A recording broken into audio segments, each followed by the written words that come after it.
देश भर में होली का पर्व बहुत धूमधाम से मनाया जाता है और इस पर्व की शुरुआत सबसे पहले ब्रज में की जाती है। होली खेलने से पहले होलिका दहन किया जाता है।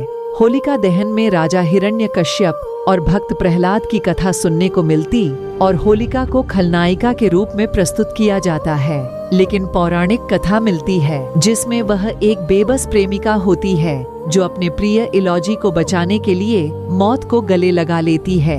आइए जानते हैं होलिका की अधूरी प्रेम कहानी के बारे में। जो होलिका दहन पर स्वाहा हो गई होलिका राजा हिरण्यकश्यप की बहन थी जिसका विवाह इलौजी से तय हुआ था और दोनों एक दूसरे से काफी प्रेम करते थे। होलिका का विवाह इलौजी से फाल्गुन पूर्णिमा के दिन तय हो गया था, लेकिन पूर्णिमा की रात कुछ और ही मंजूर था। इधर हिरण्यकश्यप अपने बेटे और भगवान विष्णु के भक्त प्रहलाद से काफी परेशान था। राजा ने अपने बेटे को काफी समझाने का प्रयास किया और अलग अलग तरीके अपनाए, लेकिन उसे हर बार नाकामी ही मिली।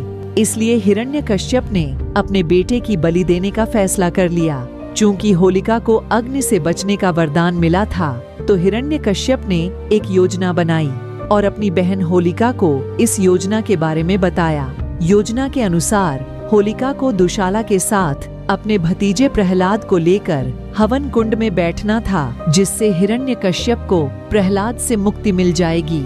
इस योजना पर होलिका ने मना कर दिया और बार बार कहने पर भी होलिका नहीं मानी। तब हिरण्यकश्यप ने विवाह में बाधा और इलौजी को जान से मारने की धमकी दी। हिरण्यकश्यप ने कहा कि शादी से पहले प्रहलाद को लेकर हवन कुंड में बैठ जाना, फिर तुम इलौजी से शादी कर लेना। बेबस होकर होलिका ने अपने भाई बात स्वीकार कर ली और प्रहलाद को लेकर शादी वाले दिन ही यानी पूर्णिमा तिथि को हवन कुंड में बैठने की योजना बनाई। इलौजी को इस बारे में कुछ भी पता नहीं था और वह पूर्णिमा की रात बारात लेकर आ रहा था।